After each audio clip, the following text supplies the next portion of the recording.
Welcome to the Calder Farmstead. Now the Ice Hawks back out to center in transition. Carlson with Quenneville 2-on-1. Right with Calder Cup, Quenneville scores! Here's a chance for Carrick. Fighting scores! Off the face-off! Up it's Eminger. Pulled back to Werenski. Has it. Shoots one. Bounces off a man. 5 seconds left. Werenski. Another jam on the shot. Turning and firing. They score! They score! They score! Now they catch each other. They both go right over the top. Matching rights to one another. McDermott gets the helmet off of Cassie. And now, with 9 minutes gone in overtime, the Bears breaking out right side with Bear. Looks like cutting to the net. Bear will score! And here are your hosts, Cece and Sean. Hello and greetings from the mile-high city of Denver, Colorado. And Canton, Michigan. Welcome to the Calder Farmstead Podcast, episode number 96 for Friday, April 8th, 2022. If you're hoping for a podcast with a featurette on the historical loamy soil of Wayne County, we are not going to be much help. This is an American Hockey League podcast. My name is Stacey Hockley, the AHL editor of Full Press Hockey. And I'm Sean O'Brien from StatsTrack and the AHL's only league-wide analytics guy. And as always, we thank you for tuning in with us. And if you're new to hearing Cece and I talk about hockey, we're going to preview some of the upcoming matchups in the AHL for you. We both watch a lot of AHL games. We're going to talk about what we see when we watch the film, as well as use some advanced stats to help us break it down. If that's new to you, you might want to head over to our podcast feed or YouTube channel, wherever you're checking us out from, and check out episode 0. It's all the way at the bottom. You got to scroll now through 90 some other episodes, but it's there, I promise. It's a short primer on some of the stats we're going to be talking about, as well as how we view what's important on the ice.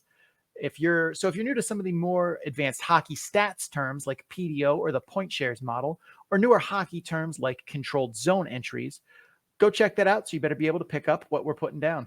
I promise it's not that nerdy or technical. It's only 20 minutes. And let's be honest, you wasted 20 minutes today caring about opening day baseball.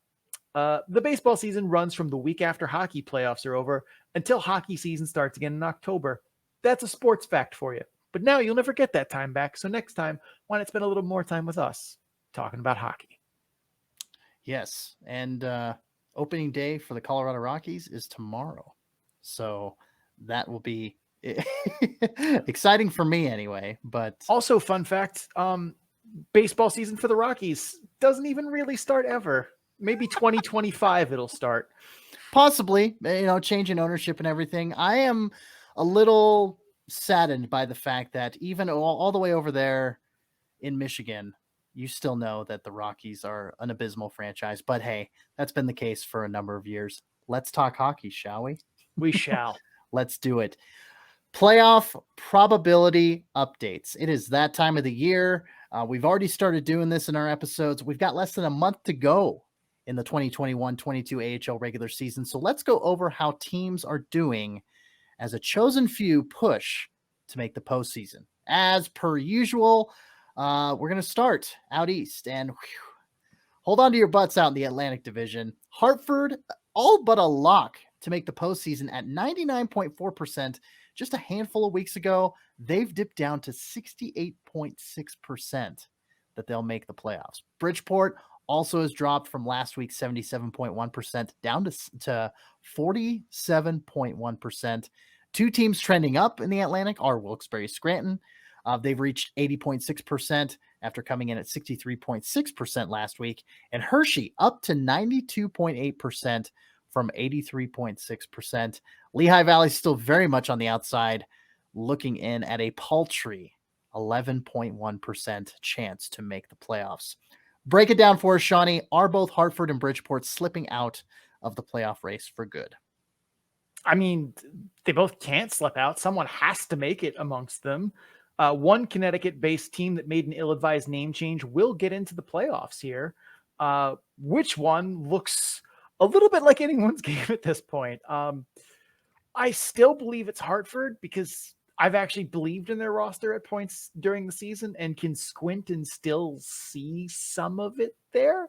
They missed the hell out of Johnny B. Good, though. He really was the glue that held it together. He was their captain. It wasn't just we'll slap a patch on somebody and that's whatever. Like, he legitimately was a leader of that team. And as many of their fans have said, they need to stop waiting around for him to come in and save the day like he's Bobby Boucher. Like, that's not how this is going to work. I still think there's something going on with Keith Kincaid, whether he's playing through an injury or, something else is going on with him. He does not look right to me. Bridgeport did the Lucy holding the football bit on us last weekend, even after I said Brent Thompson would find a way to screw up a good thing. Silly me, though. I charged right for that thing and tried to kick it, and here we are. I will say, everyone who has pumped the tires of the Lehigh Valley Phantoms playoff push, that was the best weekend result they could have possibly hoped for, and they moved up 3%? It's not happening. Yeah, 11.1%. No. Let's pivot over to the North Division. And out there in the North, it is truly like the meme we dropped today describes. It is a bear that is 6th place, chasing after Toronto, Belleville, Laval, Syracuse, and Rochester. Very much up for grabs still. The Crunch and the Rocket, though, are out ahead of the pack at 93.3% and 91.3% respectively, followed up by another close tandem in the Marlies at 78.7% and Belleville, the B-Sens, at 72.7%. The Amerks, they're at 64% even, trailing the group and not quite feeding the bear yet, but feeling the bear's footsteps, gaining on that squad. Cleveland has been devoured already. They have absolutely no chance, 0.0% chance out of 5,000 simulations to make the playoffs. Sean, who is at the biggest disadvantage heading into these last 4 weekends of play? I still think it's Belleville. They have the roughest and most compact schedule, all of which are against teams fighting for playoffs, while Rochester at least has a weekend series against Cleveland. Gustafsson absolutely stole that game against Utica for the B-Sens the other night, and I don't know if I trust him to kind of make those performances for them down the stretch. I think they are, without Michael Delzato or, Angus Crookshank, returning immediately, I think they are the team I question the most. I still think they're a good team. This is one of the few times in which I think you could make the case that there are 6 good playoff teams here. But the way the schedule is going down, where basically all of them are going to play each other down the stretch, this is becoming, a de facto playoff round robin. So I'm okay with whatever results, comes forward out of it. I still think Rochester has the most lively chance here, but as the graph indicates, my hope is waning on them. But I think I still believe they will find a way to pull it through. Syracuse is probably the safest. 8 of their last 11 games are at home, whereas Toronto and Laval are on the road a lot more down the stretch. Cleveland's been pretty much, a pipe dream to make the playoffs for months now. We talked about this way earlier in the season. I don't think they fire Mike Eaves this year, but he has to go into next season knowing that his seat is red hot. I don't think he's been the right coach for them at any point, but here we are. But yeah, I think Belleville is the one that misses here, or at least has the harder path from the bear. That's why in our bear graphic, I think they're the camera guy almost falling down. Okay, so now heading out west, going to the Western Conference in the Central Division, the races start to get a little simpler. In the Central, you've got Milwaukee at a 98.1% chance to clinch and Rockford close behind at 97.8%. The real storyline, however, is between 2 teams that face off against one another this coming weekend. Texas, 59.8% chance to make the playoffs, and Iowa, 42.6% chance to make the postseason. We've got the old Iowa team against the current one for that final 5th playoff spot in the Central Division, as Grand Rapids is 1.7% likely to make the playoffs this year. Probably not gonna. So you're saying there's a chance? Not really. No. Yeah, they really, the last 2 weeks have, just shot themselves in the foot repeatedly, and this is what happens. We said it was going to be a slippery slope here, and they have slipped. Especially, losing, their starting goaltender. That was Calvin Pickard going down, that was a bad one. Victor Brattstrom has played well in his stead, but there's just, you can't lose games like that in this chase at the end. I will say, I imagine if one team takes this weekend series here between the Stars and Wild, takes a sweep in regulation, we're going to see this shift dramatically. But I think this is still going to be a very wide open. And they also play again, I believe, down the stretch too. They have another 2-game split. So this is going to be another one where whatever the result is that of who the last team that sneaks in the Central here, it's going to be a fair result. Like, you cannot say that Iowa didn't have an equal chance here against Texas when they're going to play 4 head-to-head games that are all but going to decide what happens here. In terms of who I'm leaning towards here, I think I've changed horses a little bit, and I'm leaning Stars. Tim Armey's insistence of playing Brandon Baddock and Cody McLeod together on the 4th line and basically, tying 2 boat anchors to whatever poor center has to, drag them around the ice. Like, I don't think that's a good move, especially in, spite of the more useful players you could plug in on the 4th line there. I will say getting Joe Hicketts and Connor Dewar back for them is big, but Zayn O'Mac has been very hit and miss recently. And it seems like the Stars are finding their groove a little bit more. They're rolling 4 lines that can, threaten to score reasonably. Their defense has started to pick it up. They've been getting good depth contributions. We're going to dive into that a lot more when we get into the series, but I'm starting to think that Texas might be able to pull this off. They've really surged here recently and are in control of their own destiny, whereas I don't feel like 2 weeks ago, 3 weeks ago, they really were.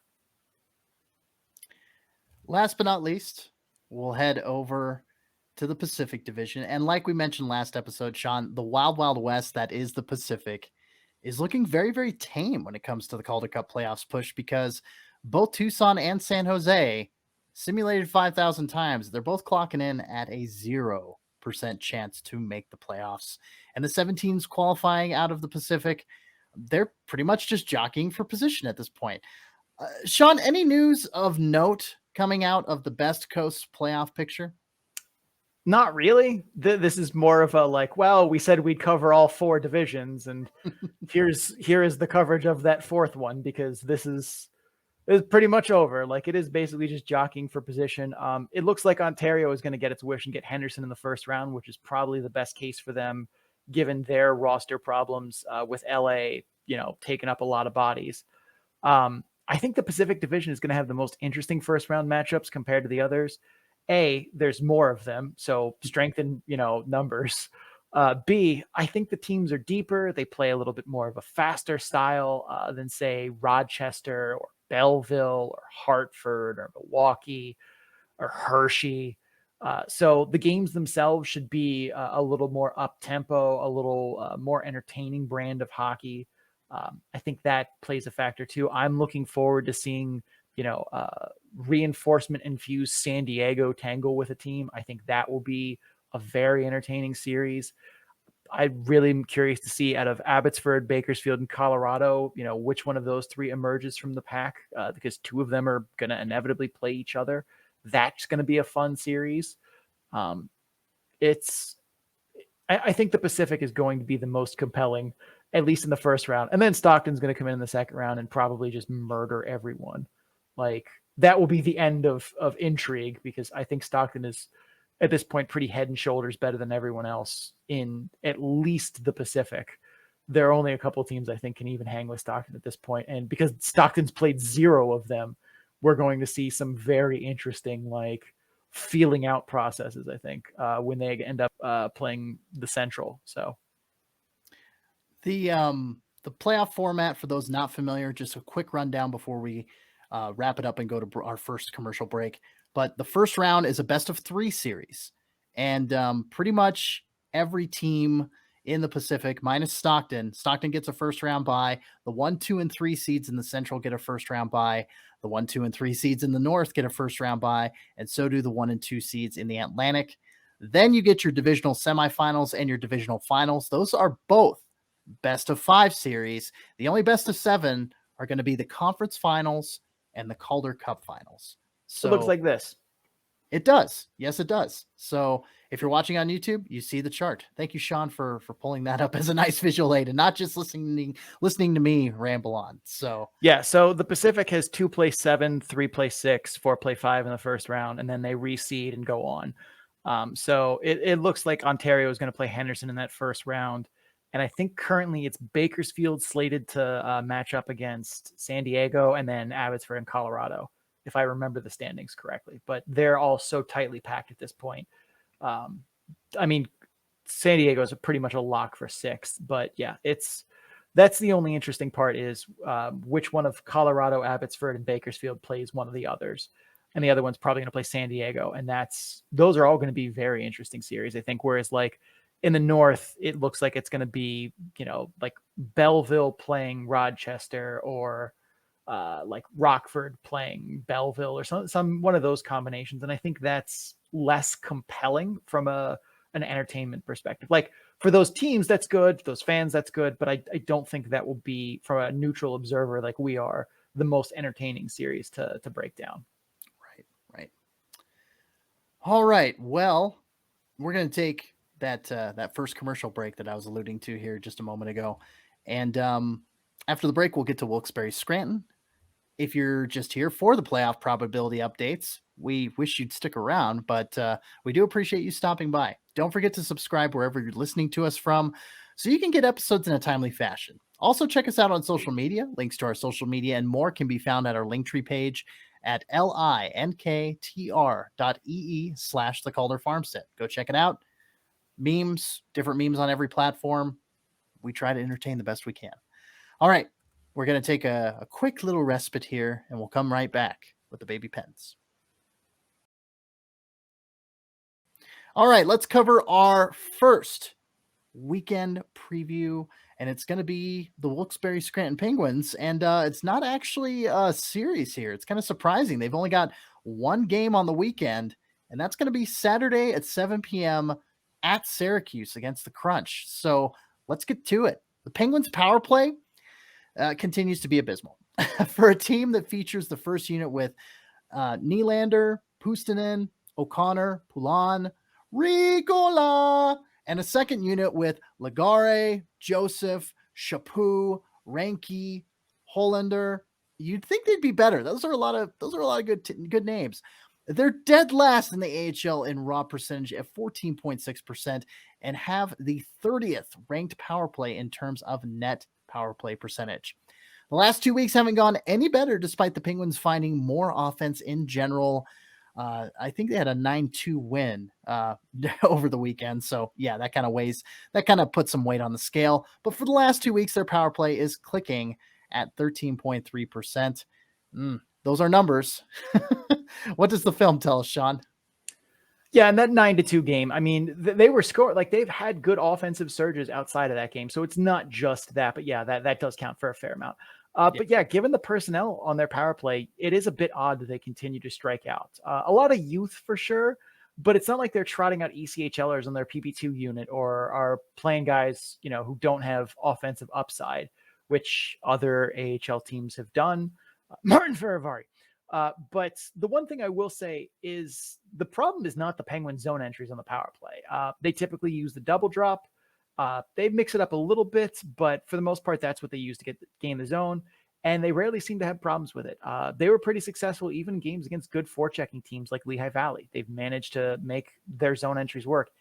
In zone, the Penguins have a power play setup that's rather unique.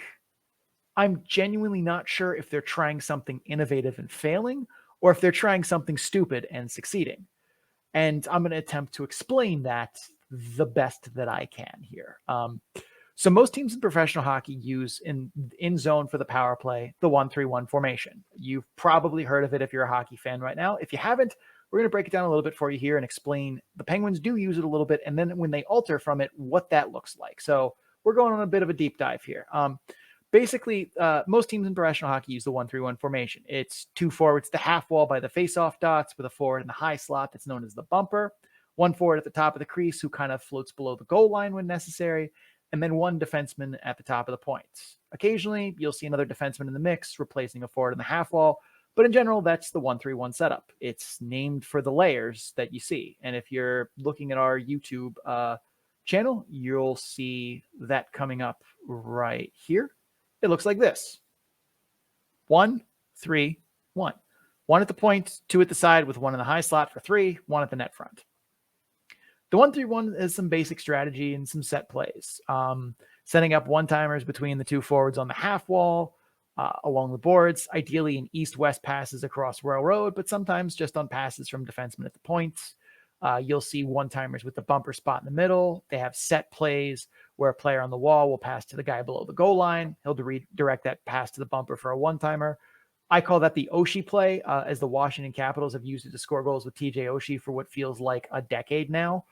Now, the Penguins will occasionally shift into this 1-3-1 and utilize some of that strategy we just talked about. I've seen them do the Oshie play a few times. They'll work one-timers from the defenseman to the half wall on occasion. They don't really work those east to west Royal Road one-timers and regularly don't have guys in position to do so, as they'll play forwards on their strong side, which means right-handers on the right side, lefties on the left side. And you can't one-time a puck at the net if you're a right-handed shot on the right wall. That doesn't work. So they don't have a lot of those one-time opportunities. The only time I saw the Penguins try and work anything like that was off a broken play that O'Connor found Pugliat across Royal Road for a soft catch and release that he scored on. But an oddly high percentage of the time, the Penguins work a formation that has a defenseman and a forward on the blue line, a forward on the half wall, and a forward down low by the goal line, and then a forward in the high slots. It looks kind of like this, which is weird. Let me share here. It looks like this. And I'm not really sure what they're doing. Penguins spend a fair amount of time in this structure, which is interesting, mostly because of how unusual it is. I've seen a lot of teams experiment with formations that look similar to this, but they're a lot more interactive. They have a lot more player movement. You can see there's more going on. When the Penguins get here, it seems like they just try and force the puck to the forward at the blue line, who's almost always Alex Nylander. And he'll work to the net with the puck and build some speed and go downhill to shoot. And other teams do things like this. The Leafs do it with Austin Matthews. The Canadiens have done it with Nick Suzuki. The Oilers do it with McDavid from now and again.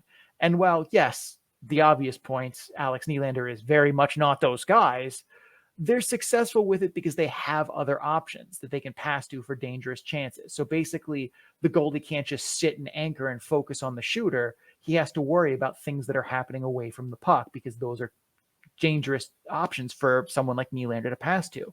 But with Nylander skating downhill towards the net in this structure, the Penguins don't have any of that. And Nylander has always shot when I've watched them get into this. The rest of the time in this structure, the Penguins just kind of work the puck on the outside and take low danger shots. But then they'll shift into a 1-3-1 formation, which is how I end up at, I'm genuinely not sure if they're trying something innovative or if they're trying something stupid and succeeding. Because this odd formation and some of the shifts they do are intriguing, but not a lot comes from it in terms of goals or quality scoring chances. What I can say is that it's not working.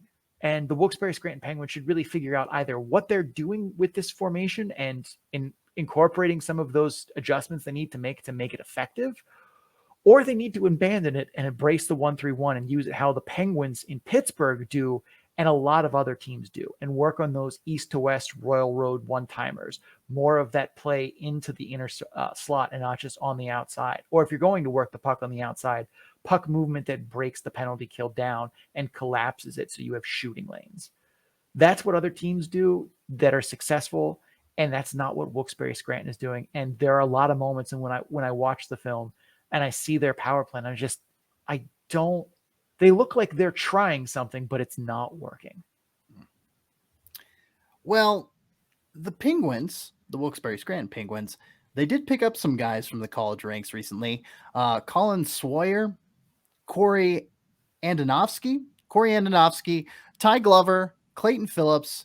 He was a Penguins draft pick from 2017. He comes over from Penn State as he has signed an ATO, contractually obligated, in lieu of Sean to bring that up because he is an alumni. Anyway, does any one of those names catch your eye? Unfortunately, not particularly. Andonovski probably has the highest upside, but that's not saying a ton. In the handful of games he's played for Wilkes-Barre Scranton, he really hasn't been that impressive, which doesn't shock me. He's got decent skating and can be a disruptive forechecker, but that's really about it. He's not a terribly good shooter or playmaker. He wasn't great defensively in college from what I've seen. He could carve out a role as an energy line forechecker, but that's a very niche role. As much as I'd love to stump for Penn State or Clayton Phillips, I don't know how much I can. He's got good skating and has some good raw tools, but I don't think he puts it together at a high. I don't think he put it together at a high level at Penn State. So I think it's hard to see him do it now at an even higher level where his time and space is even more limited. Sawyer has some offensive upside, but how much of that transfers from his college game is certainly up for debate. His raw skills aren't that remarkable for the AHL level either. Ty Glover, flat, doesn't impress me. So unfortunately, I don't think any of these college guys coming over really do much of anything besides like injury fill-ins and bottom line, bottom pair spot duty. Adanovsky is the only one I think has really potential to make any kind of impact, and I think even that's still pretty limited. I would be surprised to see him, earn more than a bottom six, bottom line kind of role. Well, with all that said, let's talk keys to the weekend because we have just the one game. It's what's it going to take for the Penguins to beat the Crunch in their Saturday matchup? Yeah, we only have one game just because that was what fit our schedule. We try and balance, the teams we cover and all of that. And a lot of that is, sometimes having to fit in these kind of awkward games where we want to talk about a team that we don't cover that much. It's in the playoff race right now, but it was really the only good moment to squeeze them in here. So that's how we're here. For keys to the game for them against the Crunch, they need to push the tempo. They are in a rare moment here where the Penguins only have one game this weekend and their opponent plays the night before. The Penguins have a big rest advantage here over Syracuse, who are playing their third game in 4 days, where the Penguins have 2 days of rest. To me, that says get north-south. Look to make this into a fast-paced, high-event game because the Crunch just aren't going to have the legs to keep up. The other thing I would recommend they do is be physical. Another way to grind down a tired opponent is to hit them. Getting slammed into the boards repeatedly is exhausting. It saps you of the energy you do have. If you can be the more physical team, I think that's an edge here. Even further so, the Crunch haven't scored a power play goal in their last 4 games. They haven't scored a power play goal in the 2 games they played against Wilkes-Barre Scranton this season. And in general, on the season, their power play is not very good. So if you do take a few roughing calls in the process, it's unlikely to hurt you. I'm not advocating for a dirty play here, but you throw a good hit on someone, sometimes some tempers flare, calls get made, that kind of thing. I wouldn't be concerned that dialing up the physicality leads to more penalties, that leads to power play goals in this case. Now that the keys are done, it's time for the picks. I am going to go with the Crunch. I think they beat the Baby Pens this coming Saturday. Ooh. Yeah. So the model doesn't take rest or travel into account yet. And as I just said, Syracuse is playing its third game in 4 days, whereas Wilkes-Barre Scranton has a nice 2 days off. A very rare occurrence in the AHL to see this disparity in rest. How much is that worth? I think it's enough to tip the scales here. I'm going Penguins. The model does not take that into account, so has Syracuse as a 58.3% favorite going into this game. So it's me. I am alone picking against both CC and the model here. This should be a fun one. Absolutely. But that concludes our Wilkes-Barre Scranton Penguins coverage here. We're going to take a break. After the break, we will get to Utica. If you're just here for the Baby Pens, thank you for stopping by. Don't forget to subscribe wherever you're listening to us from so you get episodes in a timely fashion. We'll be back on Tuesday to talk about this singular game. So you might want to be here to check that out. Also, check us out on social media where we have a lot of fun. Links to our social media and more can be found on our Linktree page at linktr.ee/the Calder Farmstead. We're going to run some ads, pay some bills. We will be right back. Stay tuned. Okay, we've covered Wilkes-Barre Scranton out in the Atlantic. Now it's time to cover another single team, but this time in the North Division and talking about the Utica Comets. They've got 2 different teams in 2 different days. Friday, 7 p.m. at Belleville, Saturday, 7 p.m. at Laval. Bust out your passports, boys, because you're heading north of the border for the weekend. Now, Utica is finally seeing some puck luck that's more on the unlucky side these days. Their rolling estimated PDO hit 94.76 at the end of March and have had 4 of the last 7 weeks under 100. Currently, it's at 100.11. They're struggling recently, too, with a 4-6 record in their last 10 games played. Sean, is that all puck luck based, or is there more going on here? And should Comets fans and Balls Army up there be worried heading down the stretch? I think a lot of it is puck luck, but not everything. We said at the beginning of the season that good teams with good puck luck look like gods. That was Utica then at the beginning of the season. 13-0, 14-0, huge run. They looked like gods. Good teams who get bad puck luck are ones that raise the question of, is everything okay with them? That's Utica now. I'm not terribly concerned overall, but as I said, I don't think everything here is the fault of puck luck, but it's definitely putting its thumb on the scale. And we always knew we were going to get here. We said that months ago. We said that weeks ago. We always knew we were going to get to a place where Utica ran into bad luck. But I think there are some roster moves that have helped, those struggles get amplified a bit. Chase DeLeo has missed some games here and there in mid-March. Alexander Holtz has caught a few from the press box for some lingering injury concerns. AJ Greer has gotten called up a bunch and gotten some emergency, replacement cups of coffee in the show. So has Kevin Ball. They haven't missed tons of time, but those pieces out for a game or 3 certainly don't help when the Comets have to win a game or 3, specifically the ones they're not there for. Those are important pieces to the Comets lineup. I also think there might be something else putting its thumb on the scale here. Let's talk about the goaltending. Akira Schmid in his first 10 games of the season, which is October 22nd through December 8th, 944 save percentage. And we said at the time that's probably not sustainable. We think Schmid's a very good goaltender, but he's not, 944 good. For Martin Brodeur, who came back to Utica this past week, Martin Brodeur's save percentage his first year in Utica was 888. Now, different time in that case, but still, 944 is not something that even the best goalies can sustain at this level. His next 10 games, which were January 21st through February 27th, 914 save percentage. He's probably a little bit better than that, but still, that's solid. Last 12 games Akira Schmid has played. This is March 4th through yesterday, so the 6th, 889 save percentage. Merrick Mittens, on the other hand, first 10 games of the season, December 10th to February 12th, 880 save percentage. The last 5 games Merrick Mittens has played, so that would be February 26th through April 2nd, 923 save percentage.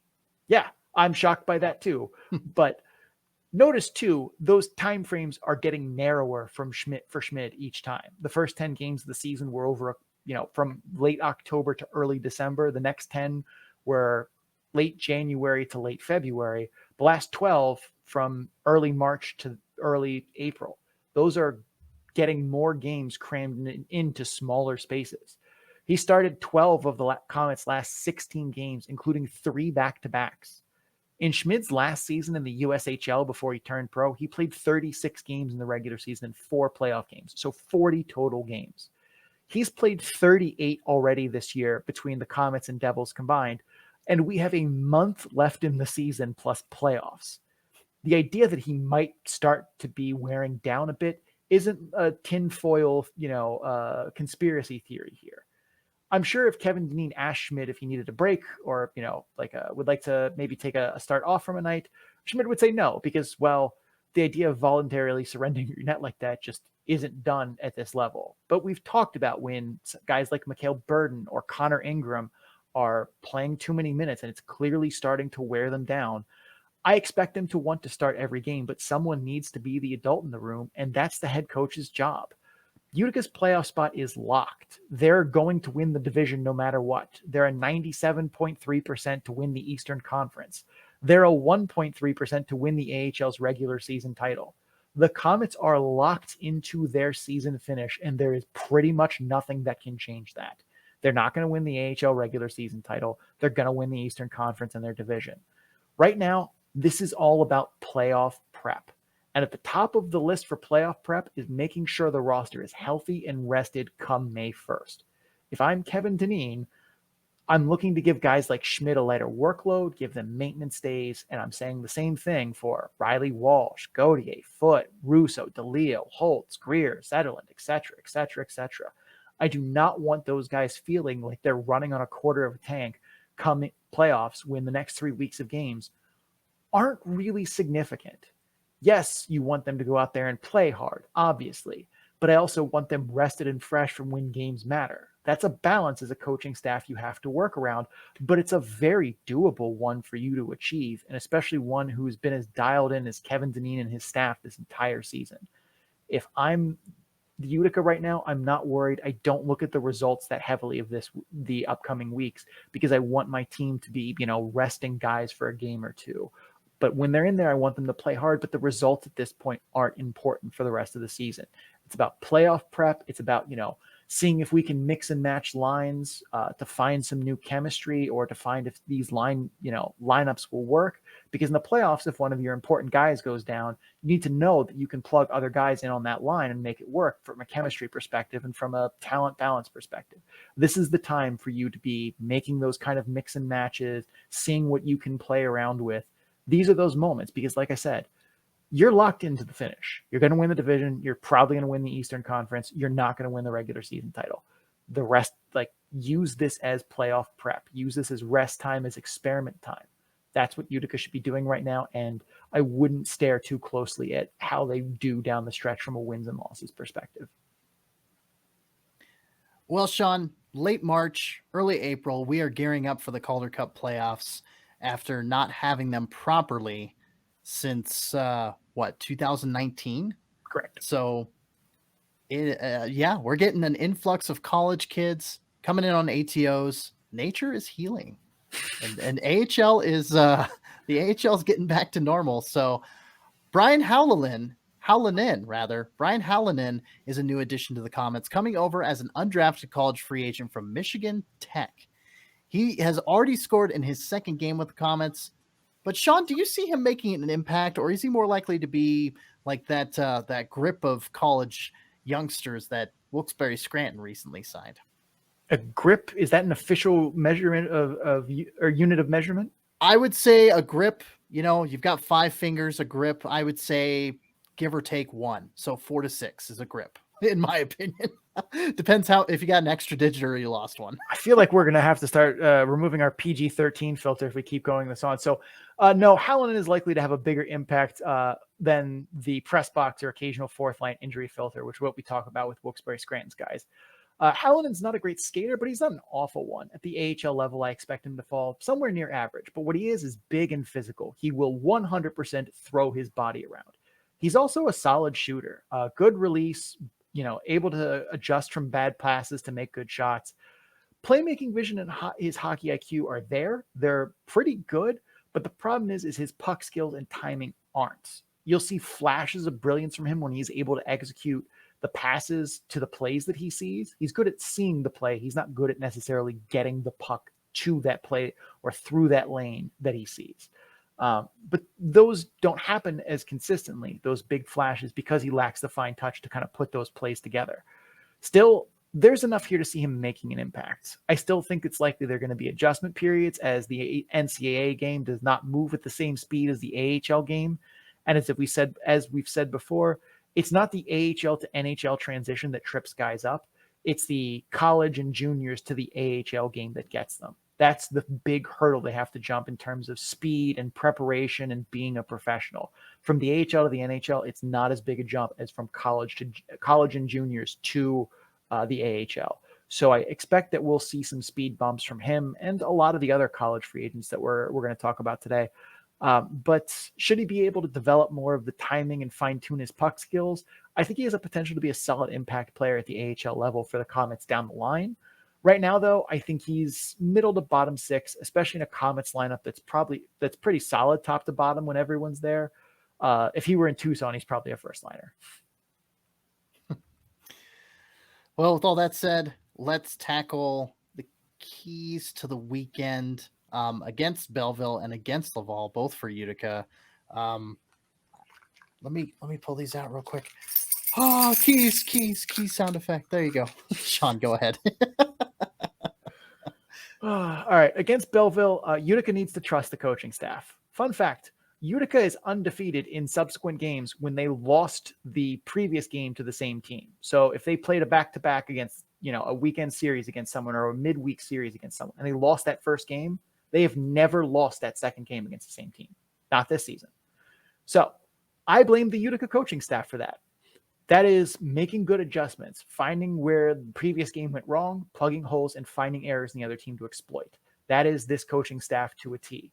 And if I am the Utica players on the team right now, we lost to Belleville last night. This is a bounce back game and a chance for revenge. I trust my coaching staff, and I'm going to listen to what they have to say.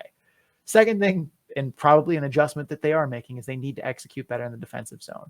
A few hiccups last night in the D zone, Wednesday night now against Belleville. A few hiccups in that game in the D zone, executing cleanly that led to turnovers and led to Belleville chances. I think it led to at least 2 direct goals from Belleville.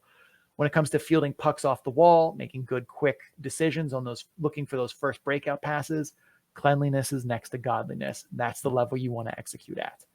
Against Laval, it's very simple. Attack the slot. Laval has been having serious problems recently defending the high danger areas. They haven't been getting sticks in passing lanes. They've let guys find soft ice behind them in high danger areas pretty easily. If Laval isn't going to play hard-nosed defense and the most valuable real estate on the ice, then Utica should be looking to buy. Plain and simple. The second tip, and this is when we talked about Laval last time as well, be ready for rebounds if you get to play Caden Primo. It's a 50-50 shot whether they will get to play Caden Primo or Kevin Poulin this weekend. They've been splitting starts pretty consistently. Primo has struggled with rebound control this season and did so in the last weekend against Abbotsford. Be ready for him to give up juicy rebounds because he's been prone to it this year. That's a weird anomaly from him in his game, but it has been consistent throughout the year that he's been giving up nice, juicy rebounds to anyone who's sitting in the slot ready to shoot him in. Time for the picks. I'm going to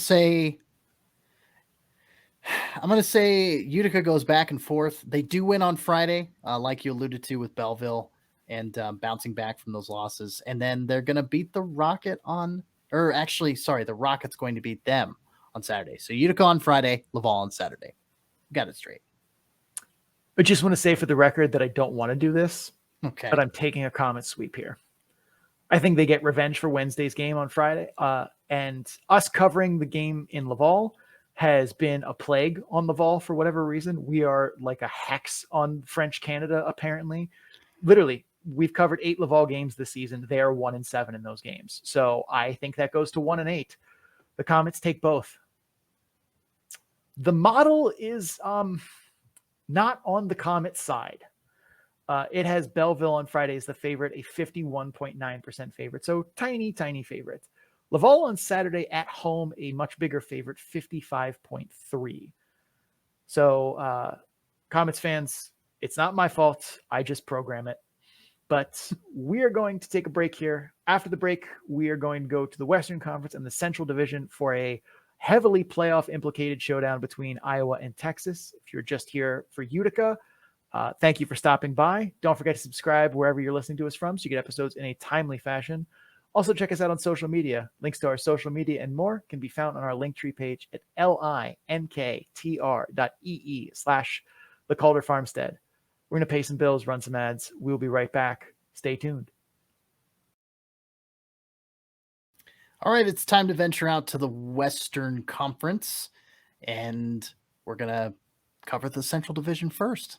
If you're a new listener, you're probably not used to that, but if you're an old listener, it's par for the course. It's old hat by now. So we're going to talk about Iowa. We're going to talk about Texas, the only 2 teams really in the Central Division that are battling for a playoff spot. So weekend series between those 2, Saturday at 7 p.m. and Sunday at 5 p.m.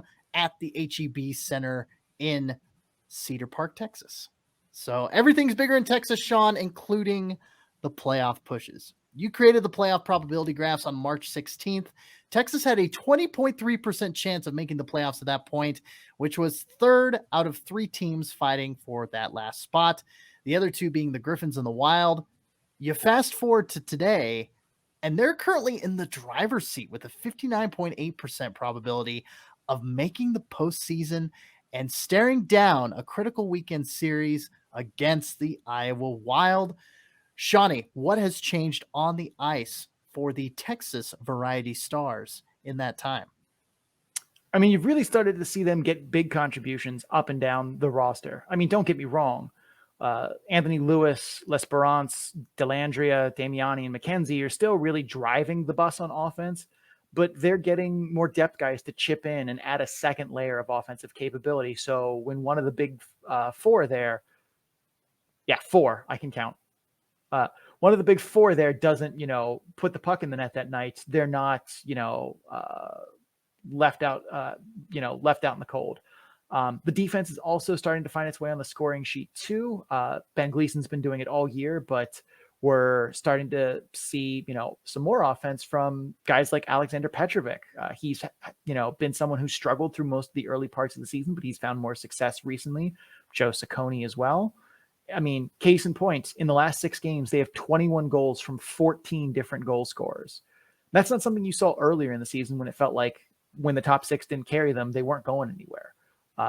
There were definitely points earlier in the year where it felt like if the Anthony Lewis, Riley Damiani, and Ty Delandria line didn't score, they were toast that night. And now they're getting, depth contributions. They're they're breaking that big lineup and spreading out talent so they can run 3 or 4 scoring lines a night. The PK has also been kind of middling all year, but it's been good enough down this stretch as well. The power play has been heating up. It's currently at 27.7% in the last 6 games. They've gotten better goaltending since St. Patty's too. They have a .903 team save percentage versus .892 from the rest of the season. The league average is .898. So the fact that they were getting a smidge less than the league average and are now getting a good bit better than it should speak for itself on how they're really coming at everything from all sides here. They're getting better goaltending. Their defense is stepping up. They're getting better depth scoring. They're spreading out the scoring. They can roll 4 lines that can be threatening. The power play is working. The penalty kill is holding its end up. All of it's coming together, and it's coming together at the right time because this is when they need, to batten down the hatches to drive to the playoffs. And Sean, speaking of goaltending, Texas recently signed Matt Murray.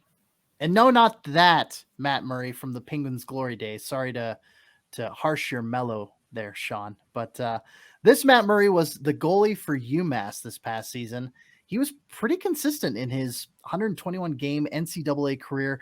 He posted a save percentage no lower than .911 in any of his 5 seasons with the Minutemen.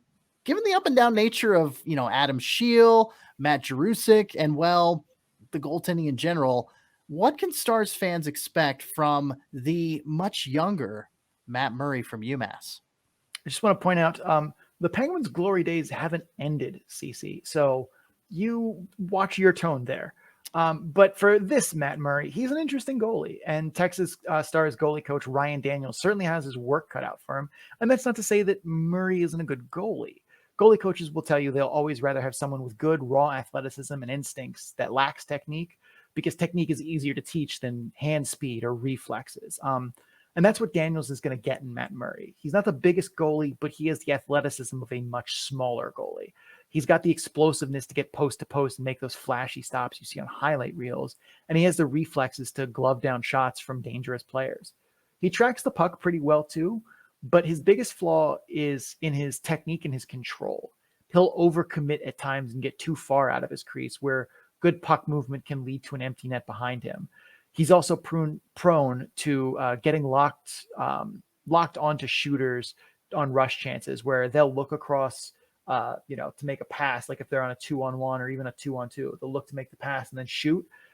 He's prone to getting locked into those decisions and will cheat to the other side. Or if they stare him down and then pass, he's prone to getting locked into the shooter and getting burned on those passes. So that's something for Daniels to work on. His save selection is also not the best, meaning that he will occasionally, instead of making easier glove saves, will make movements that are a little more awkward to make a save that doesn't put him in good position for what comes afterward.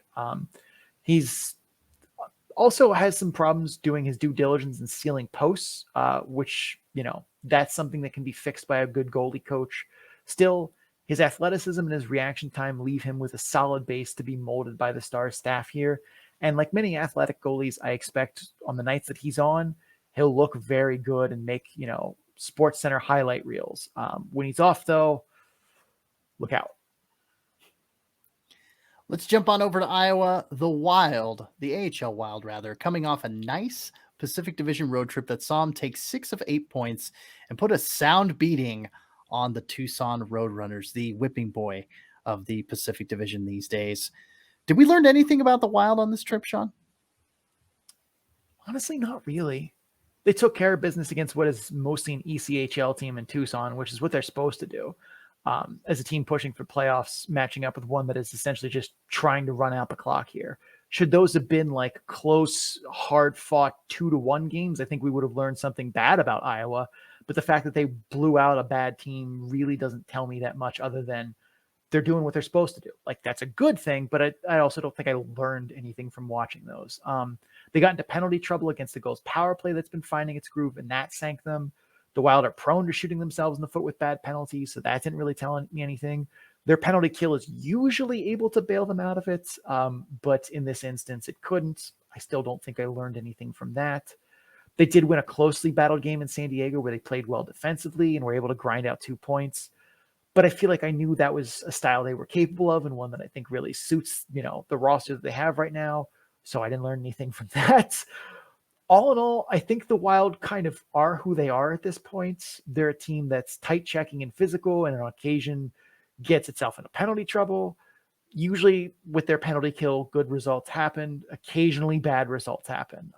They can roll 3 scoring lines that are effective. When healthy, they have good puck movers on the back end, but they need to be healthy for those guys, for that to work out for them. Missing Joe Hicketts for a good stretch of the last couple of games before this Pacific road trip, that really, took some of the wind out of their sails, because he's not only a good puck mover, he's also a physical presence, despite the fact that he's my size. That has never stopped him from laying the body, and continues to be my go-to example of you do not have to be big to hit guys. Still, I do have a lot of concerns about this Wild team. I don't see the value in having a 4th line that features Cody McLeod and Brandon Baddock, as neither provide any useful offense or defense. They just rack up pims and chase hits.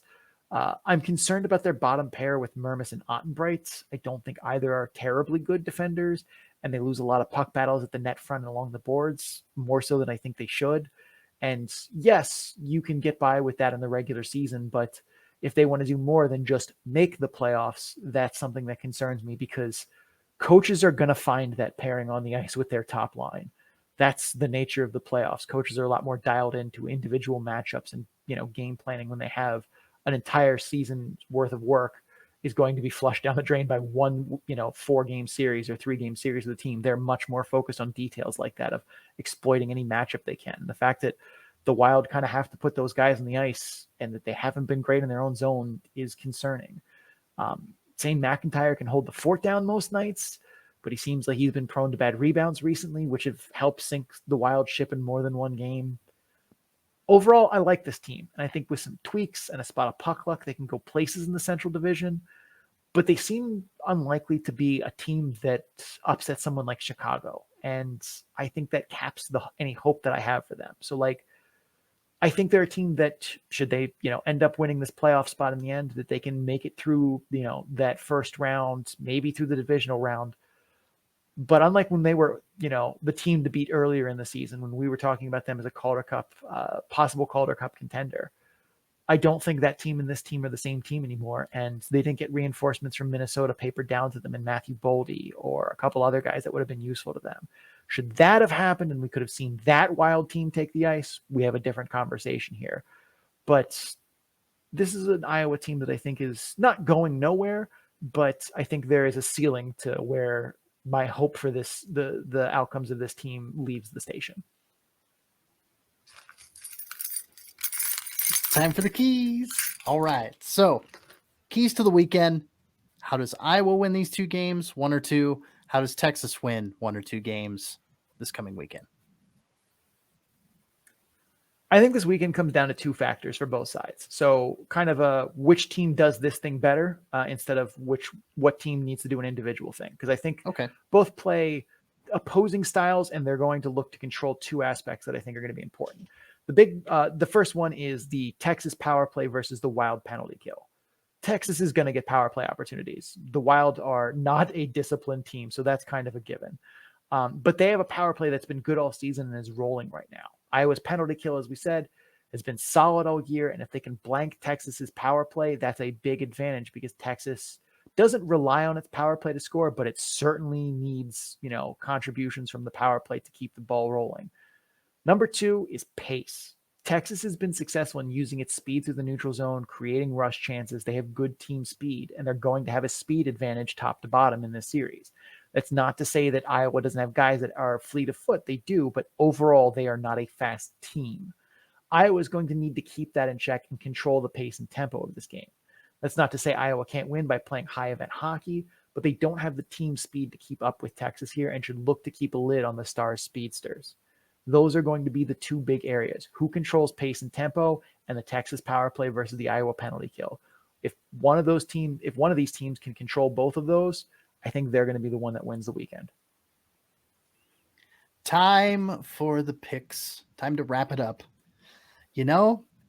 Texas has been hot. They've been pretty blazing as of late.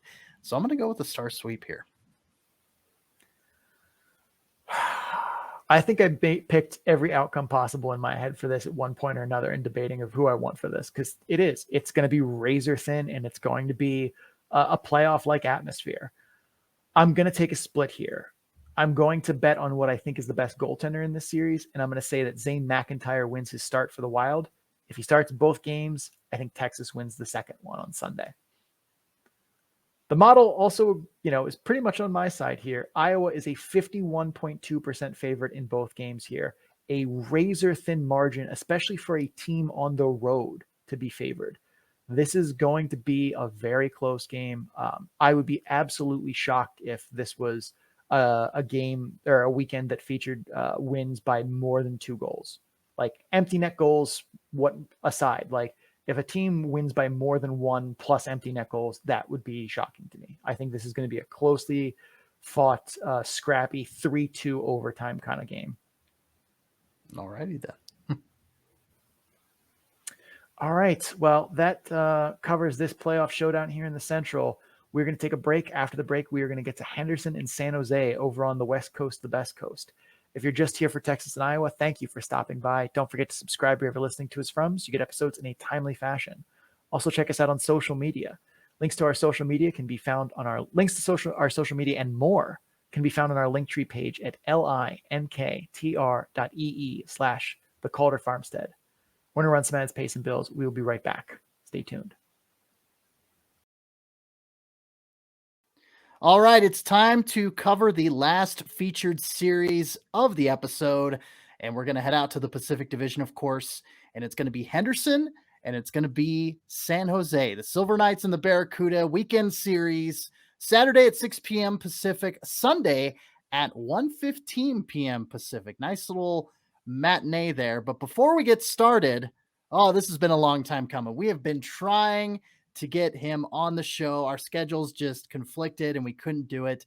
But an old friend of the program, I say that about a lot of folks because we're closing in on the century mark. We're closing in on 100 episodes. So we've had a lot of guests and everything. But from Teal Town, USA to talk about the San Jose Barracuda, welcome back to the program, Mr.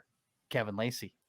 Hey, everybody out there. Welcome. Happy to be back on the farmstead. Good to see you guys. Sean, I don't know about that jersey choice so much, but it is what it is. I'm barely clothed as it is because I had to sell my shirt just to get some defense around here. So Wow. Yeah, no, sun's out, guns out, 85 degrees in the Bay Area. And Kevin, when I was introducing you, I was going to refer to you as the American Nightmare, Kevin Lacy. So I am a nightmare for a lot of people. Let me tell you that, but not for us. No, you're more like the American dream for us here on the Calder Farmstead. So All roads lead to San Jose. Well See what I played. did there? Thank Well you. played. Thank you. So let's get started. We're going to talk a little bit about some off the ice matters. Today, the San Jose Sharks general manager, Doug Wilson, stepped down. That signals a big shift in how the Sharks and subsequently the Barracuda will operate moving forward. Joe Will, who is the CUDA GM, is stepping into the interim GM role for the Sharks, and the ownership has made it clear that they are in no hurry or rush to search for a permanent replacement. Now, given Joe Will's long relationship with the Barracuda and the staff there, Sean, we're going to talk to you first, and then Kevin will get your thoughts. But Shawnee, do you think an immediate change or immediate changes, plural, are likely for the Barracuda as a result? Probably not. As the interim GM, I also imagine he isn't looking or isn't allowed to have the keys to the kingdom to make big shifts, as that would be kind of irresponsible if he's not going to be the permanent guy. Like, it's like, you dump someone in the office and you hire a temp to replace them, and then you let the temp like screw up a bunch of extra stuff before you bring in the replacement. That's not a good move. The Sharks also haven't had to do any major hiring like this for a while. The last time they had like an actual offseason to search and hire a major role was 2015 when they hired Pete DeBoer. I'm inclined to believe them when they say this will be a far-reaching search, as they're certainly going to need the right GM to fix the problems that they have, which are going to be a challenge for whoever steps into this role. I've been campaigning for a while, for what feels like a long time now, for the CUDA to move on from Roy Sommer, but Joe Will is not going to be the guy to do that. He's been the CUDA GM for a decade with Sommer. He's not going to fire Sommer. He's not going to oversee, the mutually decided part ways of Roy Sommer. A new GM, though, could. The biggest need a new GM is going to have to navigate from a Barracuda perspective is finding defensemen and finding goaltending, so that Kevin can keep all of his clothes, for starters. But the CUDA really don't have any defensive prospects. They're kind of in the system or in the pipeline that have like big NHL upside or raw tools that could, entice someone. Mario Ferrara and Ryan Merkley are with the Sharks now and seem like they're probably going to stick there for the foreseeable future. Nazev and Hataka are okay-ish, but I don't think anyone is seeing more than bottom pair futures in the NHL for them, if that, and that's a fairly capital I if. Goalie-wise, Magnus Krona is really the entire pipeline that's not in the, city of San Jose, and he's been like just doing enough to stay relevant as opposed to really shocking anyone. And I say that not thinking much of Sawchenko or Amond either, as they, despite the fact that I think they are better than the numbers they have, because the team in front of them continues to be the worst in the league, I don't think that they are going to rise to be anything serious in the future on their own merits. But I think there's still a lot of shift to happen for the CUDA. They have a new arena. There have been some interesting promises made in the partnership with the new arena and a new GM. And if Joe Will doesn't stay in the organization as a new GM, we'll probably get to hire all his own people. That may not be Joe Will. We might see some shifts and shakedown coming from that decision all the way down to the Barracuda front office as well, beyond just, is Roy Sommer going to stay? Absolutely, because Joe Will has been the interim GM for the Sharks the majority of the season and been doing double duty. Many members around the league do, holding GM duty for both the NHL and AHL franchises. But the Sharks have stated that they're going to do an external search for a GM, which I find very interesting considering Joe Will has been very loyal to the Sharks for so long now, I believe a decade now. And I know that Joe Will has had opportunities to move on into GM roles in the NHL and turn them down to stick with the Sharks in with Doug Wilson's group. So for the Sharks to say they're going to look outside of the organization for a GM, I wonder what the future is for Joe Will with the Sharks and likewise the Barracuda. Right now, he's being the GM of the Barracuda. For how long, we don't know. When that happens, there's still more of a trickle down effect. Doug Wilson Jr. Leads the scouting department right now. Does he stick around? Is there a full on shakeup?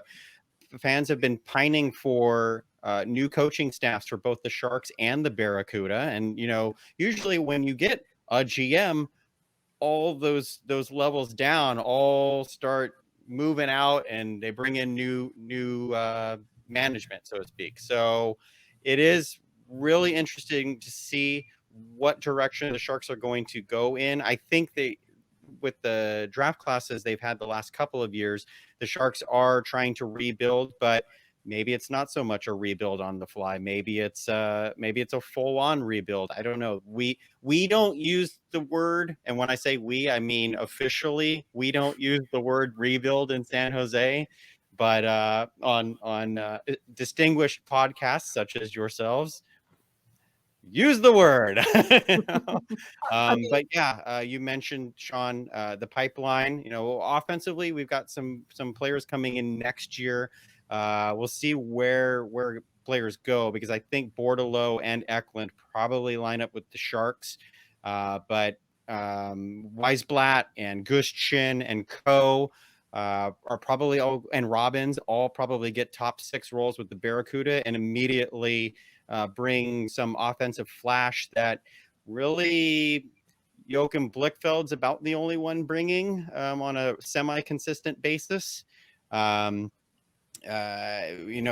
joked at, I think, the very beginning of the year about top 6 forward Kyle Topping, and we've gone back to that here. So go ahead. I will say, I think top 6 forward Kyle Topping has been more of a, well, someone has to play there and everyone else is gone. So kind of a John Travolta meme of like, well, anybody else have any idea? Yeah, exactly. And so and then defensively, you mentioned there's not too much in the pipeline.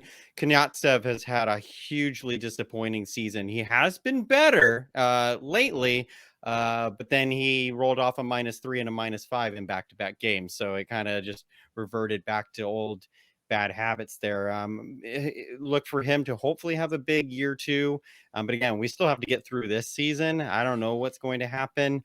De facto captain, not so much captain, Mark Alt is gone. Chmielewski's been called up. Reedy's been called up. Magna's been with the Sharks most of the year. So there's not even much of a leadership group. There's a lot of turmoil going on. And I think you nailed it on the head on every point. And don't forget the Evander Kane saga that happened too. Like, that wasn't that long ago, but it feels like it was a long time ago. I mean, it has been quite the season for the Barracuda, and one that I feel like, I mean, we didn't think they were going to be terribly good coming into the year, but I don't think anyone's foresaw just every Shark ever getting hurt and it being just a strip down to like, man, this is an ECHL team, basically. It's Halbega Walks and Blichfeld and like 1 or 2 other guys and the Allen Americans. It literally came down to Artemi Knyaztsev being the only Sharks organizationally rostered defenseman on the Barracuda. Every other player was either Barracuda contracted or an ECHL player there for a bit. And Knyaztsev at the time was -26 in 36 games. So not exactly the best last resort. But he still has promise. He's got promise offensively. And he has been picking it up offensively lately. But still, you want to see that defensive side come around if he's to progress to having a long career. I think some of it too is like there have been guys this year who I honestly thought like the Sharks would move, or sorry, the Barracuda would move at the AHL deadline. The big one for me that I was surprised stuck around was Evan Weinger. Like, I thought for sure some team would find some, future consideration, suitcase full of cash or whatever for a dude who feels like he has been miscast there this year. Like, he's, not a light the world on fire forward by any means, but like, he's certainly a capable goal scorer who can play like a very good third line scoring role.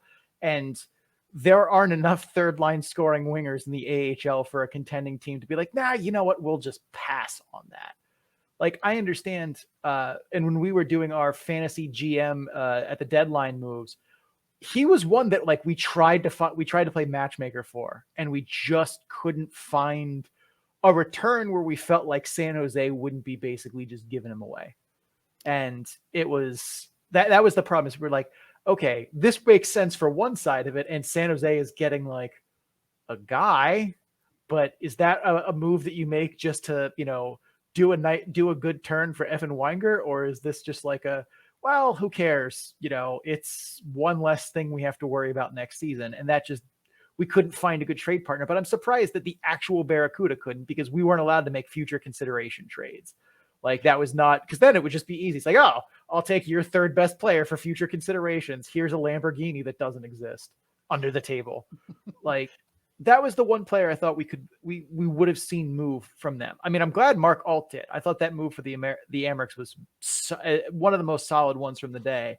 Yeah. But not seeing Evan Weinger go to a team like Hartford, or who else needs depth scoring? Manitoba, or right now Ontario, but probably long-term not Ontario, or even like a kind of a circle of favors between that got Richard Panik to Chicago would send him to Bridgeport. Like something like that, I thought could have been in the works, and just no, he stuck it out. But like, do you think there is a future for Evan Weinger in San Jose? I don't know, but here's the thing. Each of the last 2 off seasons, I've looked at the depth chart and thought, oh, there's no way he's coming back. And then he's the cat that keeps coming back. But the thing is that's been a good thing for the Barracuda this season. I'm glad that you spoke well of Evan Weinger there, because Evan Weinger has been one of the few bright, good stories this season. He's been put into a leadership show. I know he really recommitted himself off the ice in the last year, from what I've been told. And I think that the Barracuda have been trying to reward him for his efforts, because I do see improvement in every aspect: skating, offensively, defensively, physically, because he's not the biggest guy either. So I think Weinger has been a good story, and I think he's one of Roy Sommer's guys. Like, I think there's a real good connection. A lot has been said over the years about Roy Sommer's, like the big hockey dad for a lot of players in this organization. And I think Evan Weinger is definitely in that category. So I almost wonder if maybe, the loyalty aspect of it is why Evan Weinger wasn't moved at the deadline. But again, like you're looking at moves to give players new opportunity. Evan Weinger probably does need to move on to move forward. But this has still been a really nice progressive season for Evan Weinger.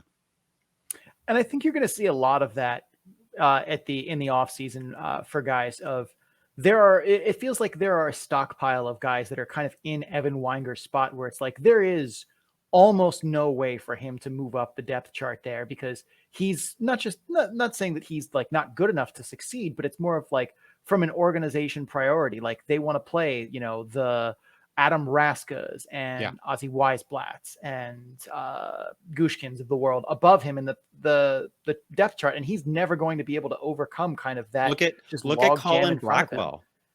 And I think that's true of a lot of guys in places similar to that are solid veterans that can contribute, but aren't going to get an opportunity to move forward. And I think you could see places like Arizona being very friendly to them, because, well, someone has to play on that team next year and make an NHL salary. And that's why you've seen guys like Liam O'Brien, for example, went from being a third liner on the Hershey Bears, took a flyer a season in Colorado, got a little bit of his feet wet in the NHL, and then has been, on an NHL paycheck the entire year, and probably, made more in 3 months in Arizona than he did in his entire minor league hockey career. Like that's got to at least be a somewhat attractive option for someone like Weinger or Brian Pino in Hershey, or like Johnny Brodzinski in Hartford, who I don't think makes, the Rangers full time, or like Paul Doralski. I think Andrew Paul Doralski, trying to see if he can crack Arizona Coyotes lineup, at the ASU stadium that holds a parking lot full of people. Some good news. Magnus Corona boosting his stock a little bit tonight as we record this on Thursday, April 7th. Denver defeating Michigan 3-2 in overtime. Denver going to the NCAA National Championship. Yeah. Yep. Oh, yeah. Sean, I don't get to take Sean off guard very often, but when I do, his jaw hits the floor, and it's very rewarding to see. So that's a huge defeat for Michigan, but that's a hockey story for another time. It is. But it is. So, Kevin, we will get now. back. All I'm going to hear is, when's Thomas Bordeleau signing with the Sharks? And where? I'm not ready for that yet. Sorry, Kevin. I forgot he was even on Michigan because, no offense to Thomas Bordeleau, there's like 15 other guys on Michigan that are like higher on the prospect chain than Thomas Bordeleau. But yeah, he's another one of the interesting pieces that could be coming to the CUDA in the next upcoming season. Like, that's the funny thing about the San Jose Sharks pipeline is so much of it is not in a Barracuda jersey right now. Yeah. Well, let's pause on the San Jose coverage for just a moment because we do have another team that we have to cover here in this series, and that is the Henderson Silver Knights. So, Henderson also struggling as of late. They've been in a tailspin recently. They haven't won back-to-back games since February. They are 6-16 in that span and have slid from 4th in the Pacific to 7th. We talked about them icing and starting an SPHL goaltender. And so with that in mind, besides that factor, Sean, what the hell's going on in Henderson, Nevada with their AHL team? Well, since Valentine's Day, Logan Thompson has played all of 2 games from Valentine's Day to present. And goaltending injuries have forced the Silver Knights to start an E-Bug, an emergency backup goalie for 4 games in Dylan Kelly. And let's not mince words. Dylan Kelly is an emergency backup. He is a middling SPHL goaltender. And if you don't know what that league is, that's kind of my point. Goalies, the 4 goalies that have suited up for the Silver Knights that are not Logan Thompson in that span have combined to give them an .888 save percentage in those 6-16 is 22. So 18 games. I can do math. Those 4 goalies in the 18 games that are not Logan Thompson in that span have given them an .888 save percentage, otherwise known as not good. That is below league average. Jonas Ronbjerg, Jake Leschyshyn, Pavel Dorofeev, Daniil Miromanov, Paul Cotter, and Braden Paschal also all have had cups of coffee with the Golden Knights as they tried to navigate the injuries they've been dealt and the cap hell they've orchestrated for themselves. Derek Pugliat also claimed off waivers, which is a big blow for them as the Silver Knights only had 3 puck-moving defensemen on the roster to start with. Pugliat, De La Torre, and Miromanov. And with Miromanov getting emergency called up a few times and Pugliat gonzo, that means the Silver Knights have 1 of 6 defensemen who can actually, produce reasonable offense. That's kind of a big problem as we saw how much, they rely on their back end to get play started. That's why Ryan Murphy had so much success last year. That's a big reason why Miromanov is 2nd or 3rd on the team in points and De La Torre is having a breakout season because the Silver Knights start offense from the back end. And without those guys on the roster, they're in trouble. And that's not to say they also haven't been a little bit unlucky. Their rolling estimated PDO hasn't been within 1 point of normal, meaning 100, since the end of February. That's not a good sign. And they also have been playing kind of bad too. From my albeit brief viewings, they aren't attacking the high danger areas like I'm used to seeing them do. They're not as dynamic on offense. They're settling for lower percentage chances from the point. Is some of that roster shuffle, a lack of puck movers on the back end, and a genuine fear of who's in net for them? Probably. Yeah, a little bit. But some of it is also in the offense for not making more out of the opportunities with the puck that they do have. The good news is I don't think it matters if Vegas makes the playoffs or not, because at the end of the NHL regular season, the cap won't be a problem. And that means the Golden Knights can send the Silver Knights their players back. And I think that's going to solve a fair number of the problems the Silver Knights have right now, especially when one of them is Logan Thompson, who is really, I mean, I'm happy to see him have success at the NHL level. That really does, that makes my heart smile. But at the same point, he's making me look bad because I said he was going to be the first back-to-back Baz Aldrin's Bastion winner in AHL history. And right now, he's not going to make that work, even though he's still probably the best goalie in the AHL, give or take. And to chime in a little bit here, Sean, losing guys like a Dylan Sekura, losing, Danny O'Regan, Ryan Murphy, a lot of, not like huge names on the back end there, but Dylan Sekura is one of the best playmakers in the Pacific Division still. Him and Kiefer Sherwood sure are, enjoying a bounty of goals and points in general there in Colorado. Can confirm in person. But yeah, Kevin, San Jose 1-3 against the Henderson Silver Knights this year. I'm assuming you've probably watched a game or two between these two clubs this season. What's your take on the Silver Knights?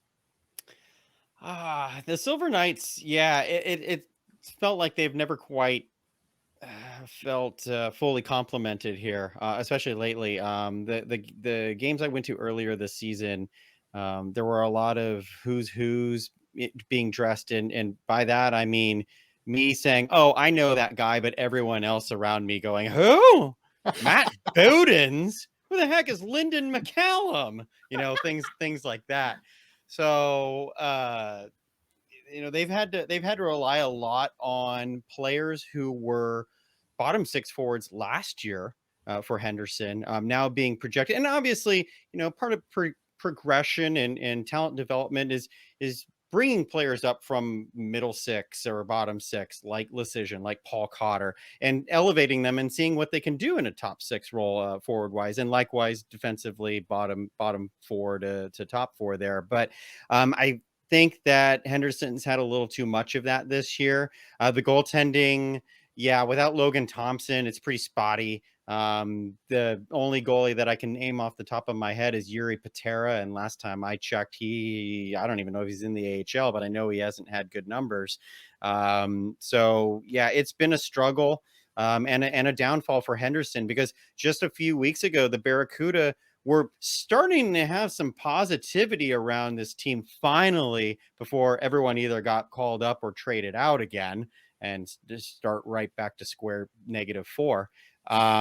But the Barracuda were only, I think, 2 points out of a playoff spot behind San Diego. Now the Barracuda are, I think, 9 points out of a playoff spot, and it's Henderson sitting in that 7th spot. What a free fall for the Silver Knights. But they're still going to make it. They're still leaps and bounds ahead of the Barracuda and the Roadrunners, who have both really struggled basically since they were within catchable range.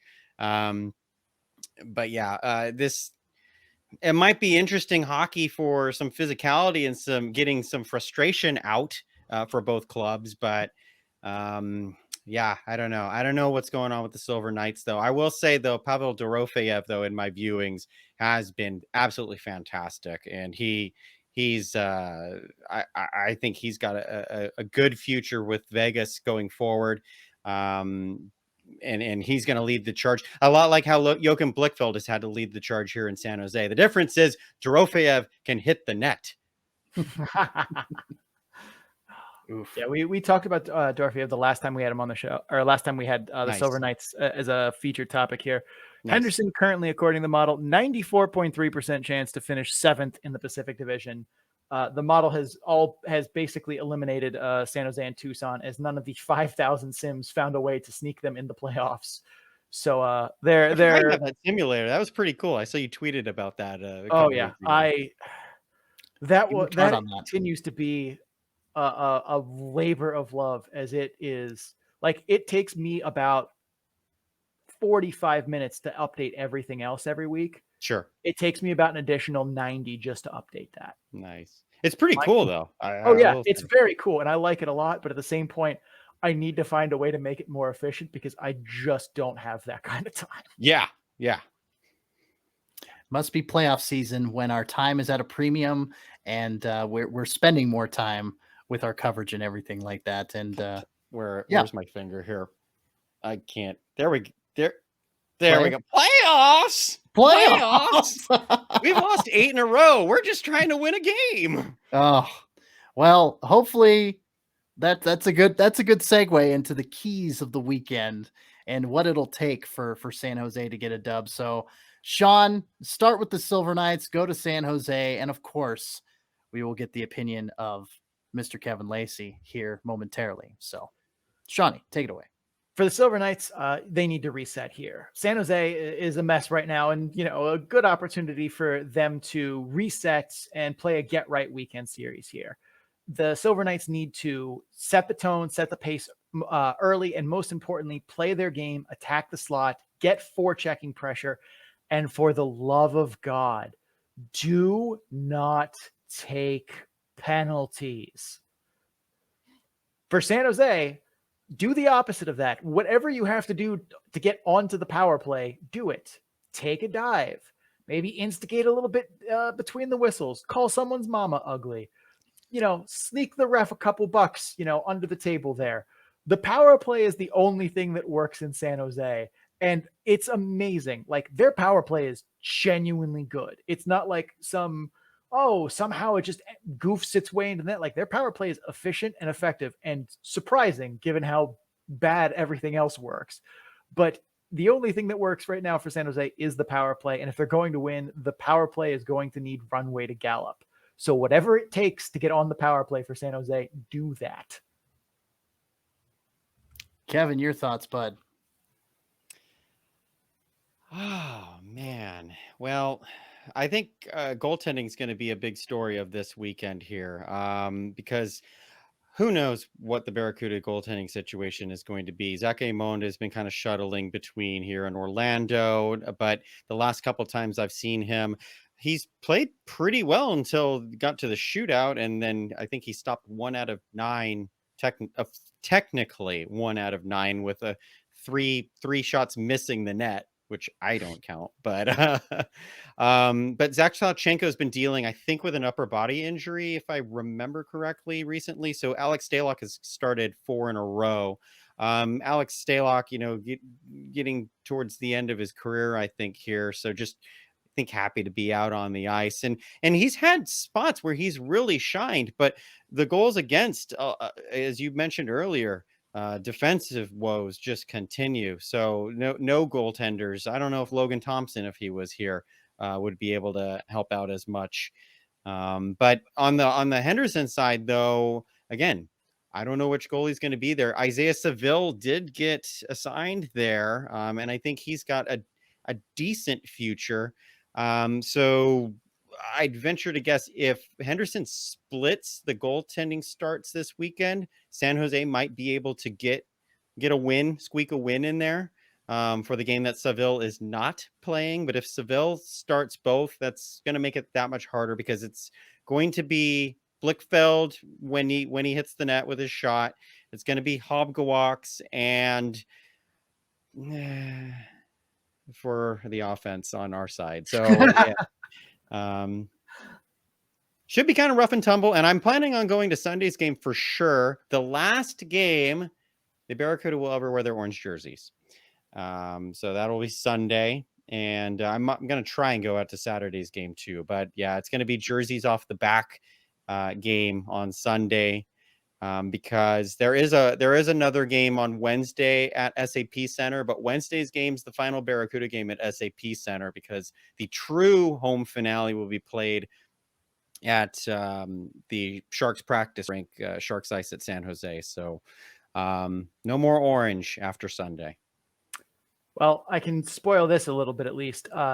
The orange jersey will have a place on our background next year.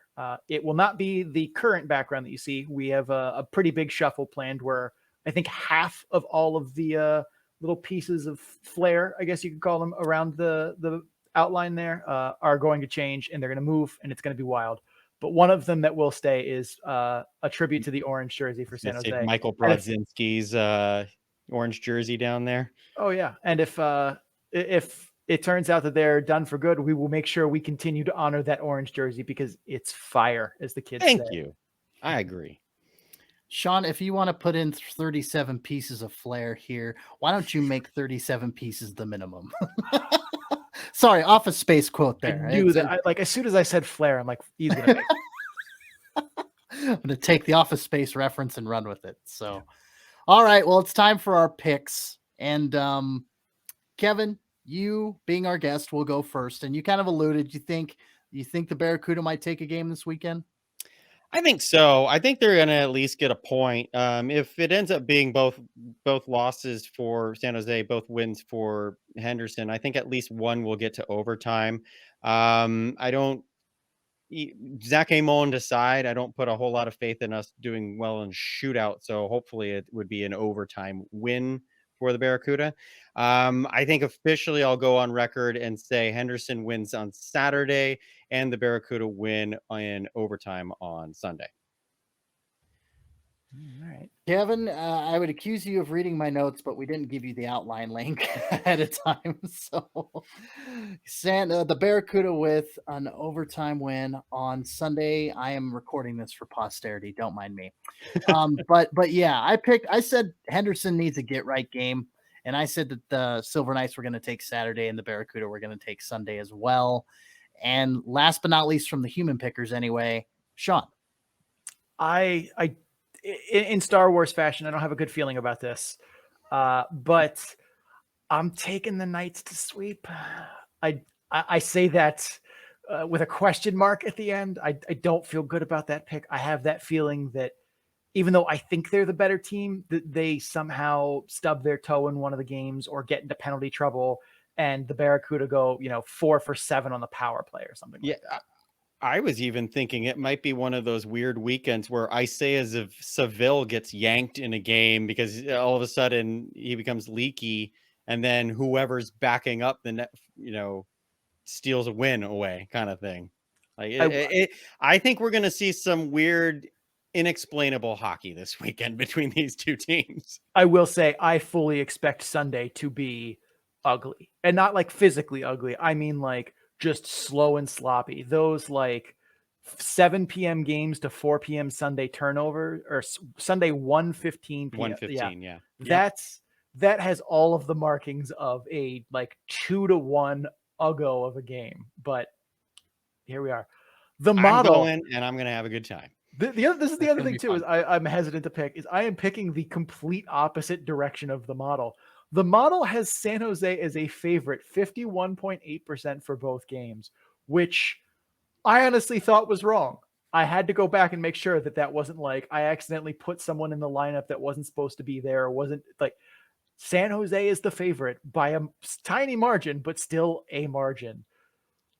Okay. I feel like every time that I have been on the show, I've always joked and said, what does Rick Martel know anyway? Come on, the model. But okay, this might be the first time that I say, yeah, Rick Martel, babyface. Yeah, here we go. Kevin, it's still lingering from Wrestlemania season. So before we let you go, I do want to ask, favorite Wrestlemania moment this year and favorite Wrestlemania match? Because I know you didn't watch night 1, correct? But you watched night 2? I did watch night 1. I loved night. I wasn't going to watch it all. And then I was told how great night 1 was that I watched both nights on last Sunday. So best moment, Cody Rhodes. There it is. Best match, Cody Rhodes. Nice. But Johnny Knoxville versus Sami Zayn was a whole lot of fun. Yes. Yeah. Sean, Johnny Knoxville from Jackass actually had a wrestling match at WrestleMania. The look of confusion on his face. And isn't Johnny Knoxville like 55? Oh yeah. Mm-hmm. I mean, Stone Cold is older than him, and he got in there. So Stone Cold looked good too. That was a pretty awesome moment also. But that Cody Rhodes entrance, that was the moment, man. I watched it again last night. I got goosebumps. I've watched that a number of times myself. The first AEW guy, one of the executive vice president of AEW, jumping over back to WWE. It's that's huge. Sean's like, I have no idea. I don't even know who that is. Well, I'm gonna tie it back to the game here. So yeah, Johnny Knoxville wrestled I guess you'd call it wrestling, Sami Zayn. It was hysterical, a lot of antics, and that's what we're going to see this weekend with the Silver Knights and the Barracuda. We're going to see a whole lot of antics. It's going to be fun to watch, I think. I think it's going to be fun to watch. Might not necessarily be fun to watch for all the good things, but it'll be entertaining. They'll keep you entertaining. So the big Teal machine himself, Kevin Lacy. Wow. Should I? There you go. Boom. Yeah, and showing off the guns there. Yeah, with this is like 2002, circa 2002 Kane with the Oh yeah. Yes. So there you go. Sorry, Sean, geeking out a little bit with the wrestling here with Kevin, but no worries. Kevin, before we send you on your merry way, where can people find your work online? Should they hear our podcast and decide that Kevin Lacy guy, he knows what he's talking about, I want to listen to more of him? I hope that's what people are saying. I am at Kevin Lacy 22 on Twitter. You sometimes can find me on Teal Town USA's series of podcasts, vodcasts. I've been on After Dark a few times this season. The Barracuda in the Reef show that I did last season, I haven't been able to find time to do that this season, unfortunately. And it's still something that I would like to do down the road, but just hasn't happened. So always happy to share AHL knowledge or rather trade AHL knowledge with you guys here. So it's been my pleasure here. So again, more likely than not, you're going to find me on Twitter at Kevin Lacy 22, but have a look at Teal Town USA. I might pop up here and there. So Kevin, well, thank you so much for coming on. We appreciate your time and your knowledge. Always happy to have you on to talk about the Barracuda. We are going to take a break right here. After the break, we will get to the speed round that sadly does not feature any methamphetamine. If you're here just for Henderson and San Jose, thank you for stopping by. Don't forget to subscribe wherever you're listening to us from so you can get episodes in a timely fashion. Also, make sure you check us out on social media where we do the memes. As well, you can find the links to our social media as well as links to all the places you can listen to or watch us, as well as some other stuff at our Linktree page at linktr.ee/the Calder Farmstead. We're going to run some ads, pay some bills. We'll be right back. Stay tuned. All right. It's time to limber up as much as we can. Get those fingers ready. Get those, I don't know. Yeah. This is the home stretch. Here we go. It's time for the speed round. Okay. Weekend series, San Diego at Abbotsford Friday and Saturday. San Diego on Friday, Abby on Saturday. Sean. I got to agree with you. I like it. All right. Baco at Colorado Friday and Saturday. The split bit me last time with Colorado, so I'm going to say sweep. We agree again. Hey, 2 in a row. Bridgeport and Providence Friday at Bridgeport, Saturday at Providence. I'm going to say the home team both nights. Bridgeport on Friday, Providence on Saturday. Not so fast. Providence. Hartford at Charlotte Friday and Sunday. I'm going to say Charlotte sweep. Yeah, seeing what Hartford's done recently, this is a checker sweep. Grand Rapids at Toronto Saturday and Sunday. Toronto has the home cooking on a proper weekend. Yeah, Marley's big. Springfield at Hershey Saturday and Sunday. I say Hershey takes Saturday, Springfield on Sunday. Not so fast times 2. Springfield in both. Oh, Ontario and Stockton. Friday at Stockton, Sunday at Ontario. Ontario riding the struggle bus a little bit. I say Stockton sweeps. Yeah, Stockton right now is still stocked, and Ontario isn't. Heat sweep. Tucson at Rockford Saturday and Sunday. Rockford dominates the weekend. Yeah, I'm not picking Tucson here. No, Rockford. Hershey at Lehigh Valley on Friday. I say Phantoms put down the Chocolate Boys. No. Phantoms ghost the offense. Bears. Go Bears. Rochester at Laval. I'm going to say Rocket on this one. I want to believe in the Amerks, so I will. Rochester. Manitoba at Milwaukee. Milwaukee ekes out a win at home. Moose. You contrary and you. Springfield at Syracuse. Crunch with the home ice advantage. I'm going to go with them. Taking Springfield. Saturday, Rochester at Belleville. Amerks rebound. I agree. Amerks. Manitoba at Chicago. Wolves. Not so fast again. Moose. Wow. Moose. Don't disrespect the Moose. Okay. Cleveland at Milwaukee. I'm going to get a little madness. Monsters with a dub. Well, when I win Pick'em this week, that'll be why. Milwaukee big. Last but not least, Sunday, Cleveland at Chicago. I'm going to say Wolves on this one. Wolves on the double puck line, plus 2.5. There you go. 2.5 minutes. And we Damn, are that done. was speed. That was speed. Got the need for speed. Well, that is it for the show. Thank you for watching and or listening. The Calder Farmstead is part of the Full Press Radio Network. You can listen to this and several other great hockey, sports, and pro wrestling programs at fullpresscoverage.com. Just click on the podcast drop-down menu in the top right portion of the website. That is the very large list populating of shows, and you can pick one and enjoy. And of course, thank you for spending time here on the Farmstead and enjoying an AHL podcast. We appreciate it. And if you guys are enjoying the Calder Farmstead, please make sure you subscribe to get episodes in a timely fashion. Also, if you're listening on Apple Podcasts, Spotify, or Amazon, please rate and review the podcast. Or if you're watching on YouTube, like the video and comment what you thought of the episode. Doing so helps others find the show, and your reviews help us improve it. You can also follow the show on social media at Calder Farmstead on Twitter and at The Calder Farmstead on Facebook and Instagram. Links to all of that and more can be found on our Linktree page, which is at linktr.ee/The Calder Farmstead. Big thanks to Adrian Drake, who made our theme music. You can find him on social media at AD_dysfunction. That's AD_DYSFUNCTION. So we can make music for you too. Cece, where can people find you? Well, my name is CC Hockley. You can find me representing Full Press Hockey on Twitter at FPC_AHL. Try to tweet out all the AHL news from that account. And you can also find me at my personal Twitter account at CCHawk, SEESEEHAWK. See what I did there, cheeky fellow. Mainly hockey tweets, but I tweet about classic rock, films, pop culture, my Wordle scores. Hopefully, if it keeps me interested, it's not going to be bullshit for you. Check out my writing on the Full Press Coverage Network at fullpresshockey.com. Sean, enough about me. Where can the people find you? I'm Sean O'Brien. You can find me on Twitter at Sean O'Brien81. That's SEANOBRIEN81. I'm also on Instagram at Sean O'Brien_81. Both are personal accounts. My Twitter's mostly hockey takes. It's also Thursday graphs from all of the stuff that I do. But it's occasionally, hot food takes like avocado is bad or, things of that nature. My Instagram is not terribly active. Most of it is pictures of my dog Parker.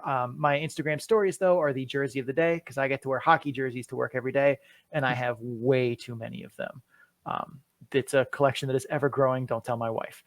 But you can find my stats work on Tableau at bit.ly/data-dump-and-chase. I saw the other day that I was over 4,000 views this season already for this year's graph. That's pretty cool. Anyway, that's bit.ly/data-dump-and-chase, all lowercase, all one word.